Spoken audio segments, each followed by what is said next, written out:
Bharatiya Janata party के अंदर और उनकी सरकारों में 75 वर्ष से ऊपर कोई भी व्यक्ति होगा तो उसको संगठन में और सरकार में किसी भी पद पे नहीं रखा जाएगा, उसको रिटायर कर दिया जाएगा। और उसका सबसे पहले उस रूल के तहत आडवाणी जी को और मुरली मनोहर जोशी जी को रिटायर किया गया था। और उसके बाद तमाम यशवंत सिन्हा जी, सुमित्रा महाजन जी, कई लोगों को यहाँ टिकट नहीं मिली। कई लोग जो पद पे बैठे हुए थे उनको पद से इस्तीफा दिलवा के उनको हटाया गया। ऐसे कई सारे लोग हैं। तो अब अगले साल 17 सितंबर को प्रधानमंत्री मोदी जी 75 साल के होंगे और मोदी जी ने तय कर लिया है कि अमित शाह जी को वो अपना वारिस बनाएंगे और अमित शाह जी अगले साल 17 सितंबर को देश के प्रधानमंत्री बनाने का उन्होंने तय किया है मोदी जी ने।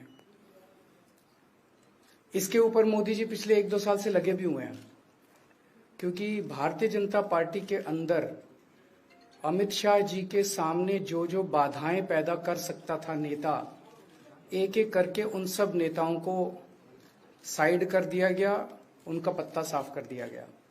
शिवराज सिंह चौहान को हटा दिया गया, वसुंधरा राजे को हटा दिया गया, डॉक्टर रमन सिंह को हटा दिया गया, देवेंद्र फडणवीस को खत्म कर दिया गया, खट्टर साहब को खत्म कर दिया गया, एक एक करके सबको खत्म कर दिया गया।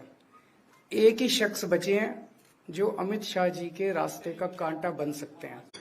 एक ही शख्स हैं जो कि उनके रास्ते का कांटा बन सकते हैं, वो हैं योगी आदित्यनाथ जी।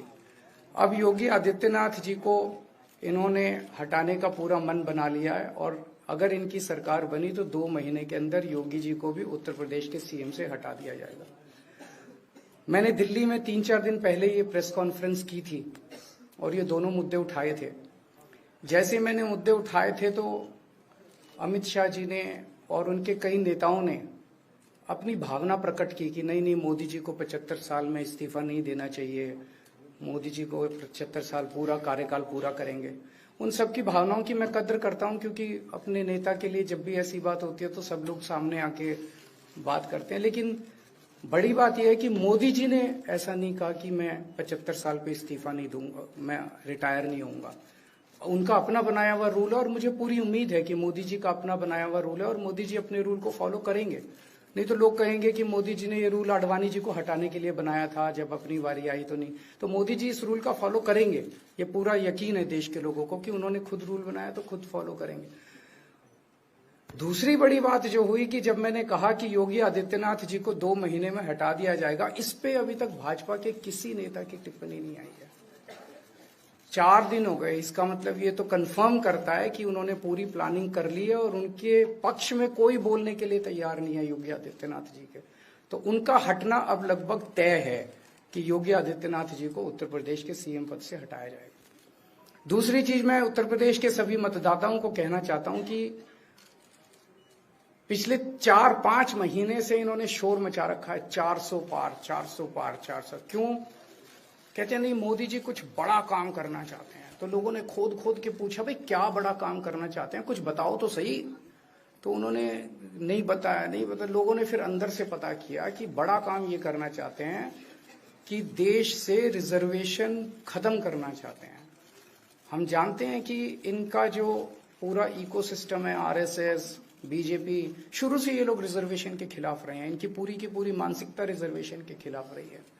तो मैं सभी लोगों को ये आगाह करना चाहता हूं कि ये बड़ा काम इनको 400 पार इसीलिए चाहिए क्योंकि ये रिजर्वेशन खत्म करना चाहते हैं। संविधान को, बाबा साहब अम्बेडकर ने जो संविधान बनाया था, उस संविधान को ये तार तार करना चाहते हैं। पूरे देश भर से अब जो ट्रेंड आ रहे हैं वो ट्रेंड ये दिखाते हैं कि भारतीय जनता पार्टी को 250 से भी नीचे, मेरे हिसाब से 220 के आसपास, 3-4 दिन पहले भी मैंने कहा था, 220 से कम सीटें इनकी आती हुई नजर आ रही हैं। आप हिसाब लगा लीजिए। मैं हरियाणा होके आ रहा हूं कल परसों। हरियाणा में इनकी बहुत कम हो रही हैं, दिल्ली में इनकी बहुत कम हो रही हैं, पंजाब में मुझे नहीं लगता इनकी कोई सीट आ रही है, कर्नाटक में इनकी काफी कम हो रही है, महाराष्ट्र में इनकी बहुत कम हो रही है, बंगाल में इनकी कम हो रही है, यूपी में इनकी कम हो रही है, बिहार में इनकी कम हो रही है, झारखंड में इनकी कम हो रही है, राजस्थान में इनकी कम हो रही है। तो इनकी सीटें आ कहां रही हैं? तो इनकी 220 के नीचे सीट आ रही हैं। इनकी सरकार बीजेपी की सरकार नहीं बन रही है, इंडिया गठबंधन की सरकार बनेगी और इंडिया गठबंधन की सरकार जो है वो देश को एक प्रगति के रास्ते के ऊपर लेके जाएगी। इस तरह से जो पूरे देश के अंदर एक नेगेटिविटी इन लोगों ने फैलाई है उसको हम लोग ठीक करेंगे। मैं अंत में उत्तर प्रदेश के सभी लोगों को अपील करना चाहता हूं कि इंडिया गठबंधन के, यहाँ पे सपा और कांग्रेस का गठबंधन है, इंडिया गठबंधन का जो जहां से कैंडिडेट है उसको भारी मात्रा में वोट देकर भारतीय जनता पार्टी जो 400 पार का नारा दे रहे थे, अब समझ में आया है 4 चरणों के बाद। वो बात तो ठीक है कि आरक्षण पे सबसे पहले हमला करेंगे, लेकिन 400 पार नारा इसीलिए दे रहे हैं कि 543 में 400 के बाद वो सीटें देख रहे हैं, तो वो केवल 143 बन रही हैं।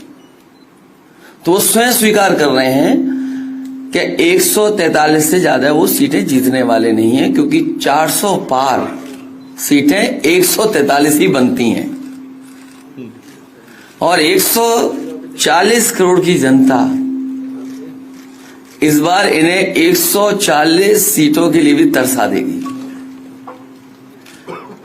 ये यूपी, दिल्ली और पंजाब ये 99 सीट के खेल में ही उलझ जाएंगे। यहां कुछ इन्हें हासिल होने वाला नहीं है।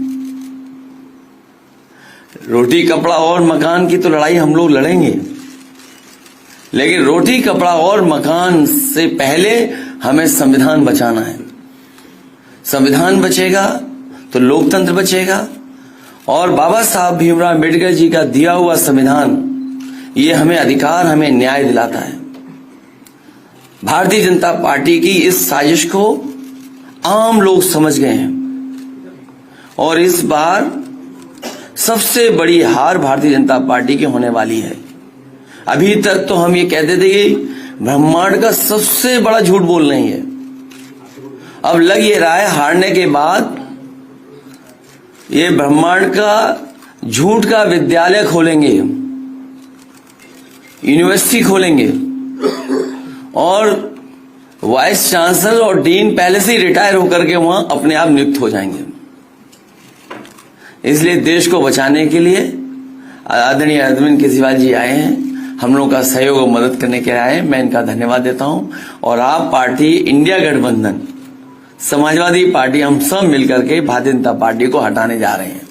अगर आप इनका इतिहास उठा के देखें पिछले 75 साल का, जनसंघ का, आरएसएस का, थ्रू आउट ये लोग रिजर्वेशन के खिलाफ रहे हैं।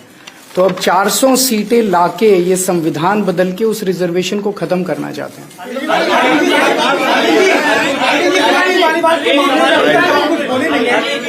आपके साथ में स्वाति मालीवाल के मामले में अभी तक, अरे उससे ज्यादा जरूरी और चीजें भी हैं, कागज हम निकाल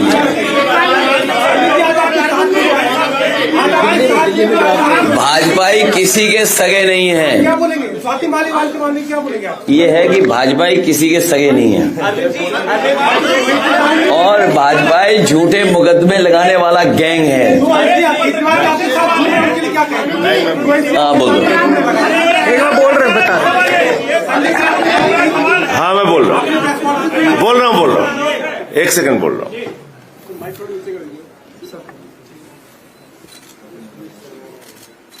सब लोग, पूरा देश हतप्रभ है, दुखी है, आज तक पीड़ित है। मणिपुर के अंदर एक कारगिल योद्धा की पत्नी को निर्वस्त्र करके घुमाया गया, सैकड़ों महिलाओं के साथ दरिंदगी हुई। भारत के प्रधानमंत्री खामोश रहते हैं।